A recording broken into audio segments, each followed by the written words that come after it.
Oh, are you all right? Huh? Sure. What's Hey, wrong? I can hear y'all. I got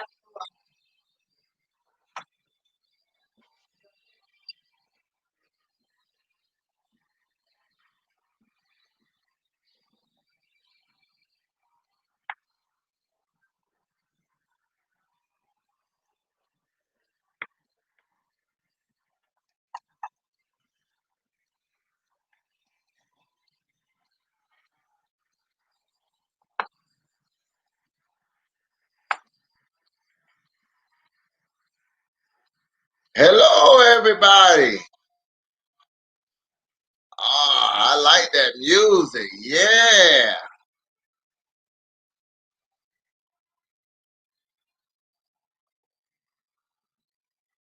How's everybody doing out there today?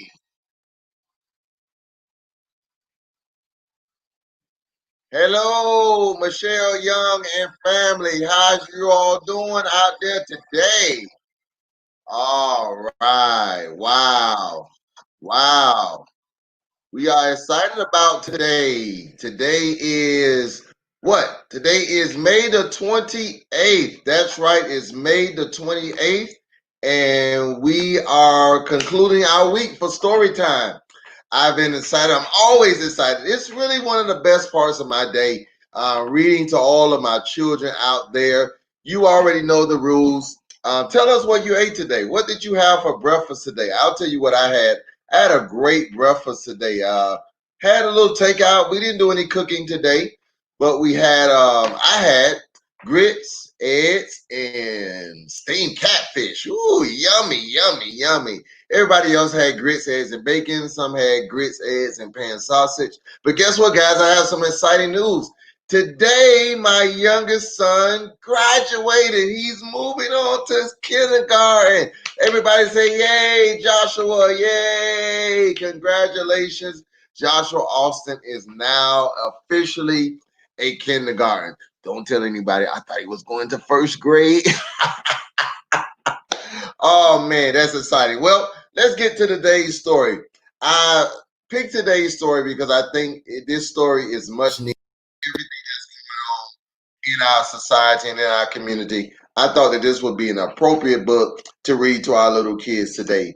And that is The Bernstein Bears Love Their Neighbor. That's right.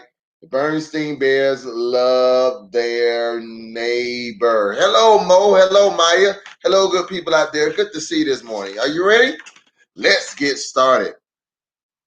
The Bear family was quite proud of their handsome treehouse home. They worked very hard to keep it neat and tidy. The trim was freshly painted, the front steps were scrubbed, and the windows were washed. The lawn was mowed, and the flower beds were weeded. Even the leaves of the tree were carefully trimmed and clipped. And I wonder if they're hiring. I need them to come do my yard. Most of their neighbors took good care of their homes as well. The pandas across the street were even bigger neat nickels than the bears. It seemed that they were all hard at work, sweeping and cleaning. Farmer Ben's farm just down the road was always in apple pie order mode too. Even his chicken coop was as neat as a pen, a place for everybody and everything in its place. That's my motto, said Farmer Ben. The Bear family had a few neighbors whose houses were positively fancy, like Mayor Honeypot, the bear who rode around Beartown in his long lavender limousine.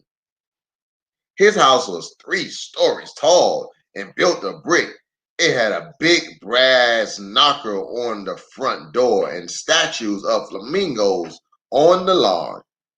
Even more impressive was the mansion of Square Grizzly, the richest bear in all bear country. It stood on a hill surrounded by acres of lawns and gardens. Dozens of servants and gardeners took care of the place. The Bear family was proud of their neighborhood. and they got along well with all of their neighbors. Ooh, wow, look at those fancy houses. Wow. Except for the Bob brothers. The Bob brothers lived in a rundown old shack, not far from the Bears family's treehouse. But what a difference. Their roof was caving in, and the whole place leaned on one side. A big pig wallowed in the mud out back. Those Bob brothers, Mama would say whenever she saw them, they're a disgrace to the neighborhood. Yes, agreed Papa. They are certainly a problem. Somebody's house was not as tidy. One bright spring morning, the Bear family was working outside, cleaning up and fixing up, when Bob's brothers came along. They were driving their broke down old hoopty. It made a terrific clanking ratchet. As they drove past the treehouse, one of the Bob brothers spit out of the car. It narrowly missed the Bear's mailbox. Ew. Really? Said Mama. Shocked. Those Bob brothers are a disgrace. I agree, said Papa, getting the mail out of the box. I'm afraid they're not very good neighbors. Could you imagine somebody coming down your road and spitting out of your car? Ew. Papa looked through the mail and found a big yellow flyer rolled up. He opened it and showed it to the rest of the family. Come one, come all to the Big Bear Town Festival. Help celebrate our wonderful neighborhood. Games, rides, contests, prizes, fireworks, Saturday, 9 a.m. to 9 p.m. Horace Honeypot, Mayor. Oh boy, said sister and brother. It's like a big block party. Can we go? It certainly sounds like fun, said Mama. What do you think, Papa? Everyone in town will be there, said Papa. We ought to go too. Yay! Cried the Cubs. So on Saturday morning, they all piled into the car. They had a picnic basket and folding chairs, and they were looking forward to a day of fun and excitement. But as they drove along, a car began to make a funny sound. It started out as a but as soon developed as a pew.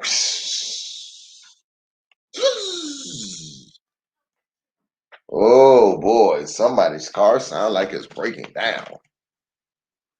Oh dear, said Mama. What an awful sound the car is making. Just then, the car made the worst sound. And it came to a sudden halt. The radiator cap blew off. They climbed out and Papa opened the hood. Psst.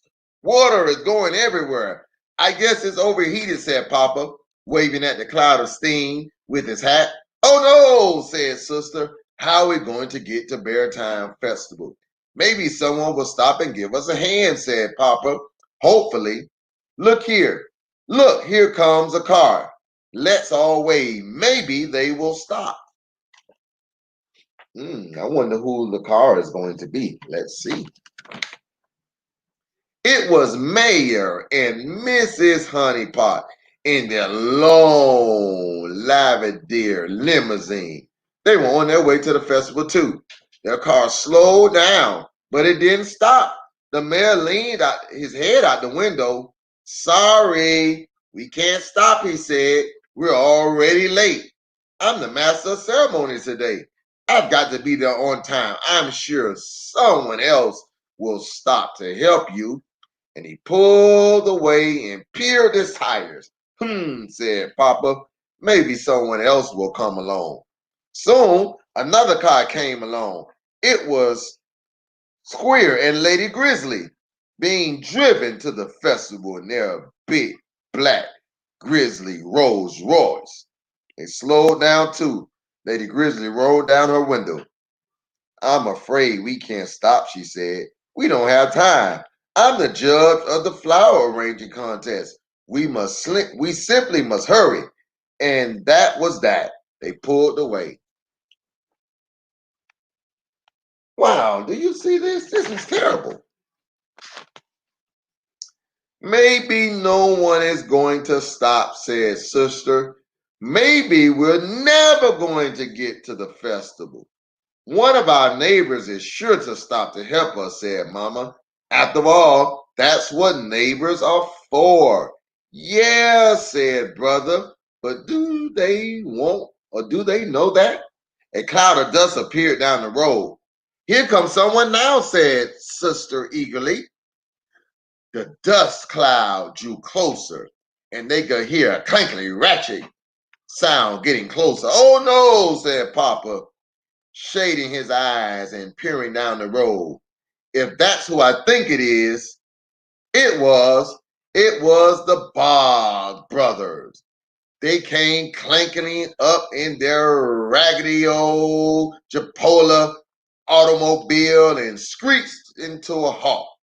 First one, then another of the Bog Brothers came climbing out. Howdy, said the first bar brother. Hello there, said Papa. I'm Liam, said the first bar brother. I can see you're having some trouble with your vehicle. Well, yes, we are, said Papa. Maybe we can give you a hand, said Liam. That would be very friendly of you, said Papa. Hey, Clem, hey, Shim, called Liam. Get your rope out. The other two Bar brothers rooted around in the back of their car and came up with a length of rope. They hitched it to the back of the bumper of their car and tied the other end around the front bumper of the Bear's car. All aboard, said Liam. The Bear family climbed hastily back into their car. The Bar brother pulled away, towing the Bear's brother's car behind them. Where are they taking us? Said Mama. Papa shrugged. At least we're moving. Brother and sister hopped in the Bars brothers. Hope the Bars brothers weren't taking them down the street to their old shack. They didn't want to meet the big pig. They soon pulled into a rundown old filling station. Someone who looked like an older version of the Bar brothers came out. Seems like this story is taking a little turn. Hello, Uncle Zeke, said Liam. Hello, nephew, said Uncle Zeke. What could I do for you? These poor folks broke down on the side of the road, said Liam. You reckon you can fix them up? Let's take a look, said Uncle Zeke. He looked under the car's hood, banged and clanked around and came up with the length of a burst hose. Radiator hose, he said. Busted clean open. I should have another one of them around here somewheres. Uncle Zeke rummaged around behind the filling station and soon came back with a radiator hose. He banged and clanked under the hood for a few more minutes.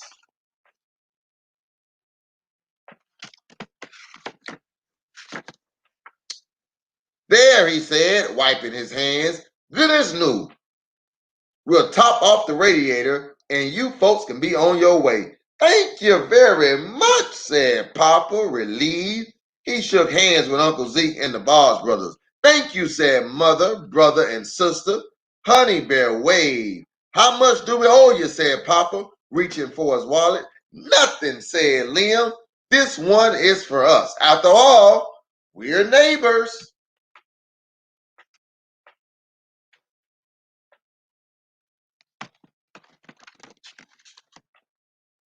That's right, said Mama Bear with a gluck. We are. In fact, how would you neighbors like to come over to our house for dinner next week?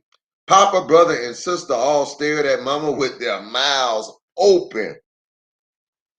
That's right, neighborly of you, said Liam. Don't mind if we do. Shim's cooking has been getting a bit tiresome. Too much possum stew. We're on our way, said the bear, to the Bear Town Festival, said Papa. Would you like to join us? Sure would, said Liam. We ain't been there I'm sorry. We ain't been to the big sliding in a long time since Papa's 90th birthday. So the Bear family drove to Bear Town with the Bob's brothers and Uncle Zeke.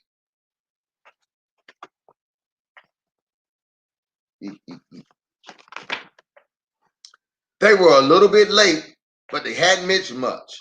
Just Mayor's Honeypot's welcome speech. They all joined in the games and the rides. And guess what?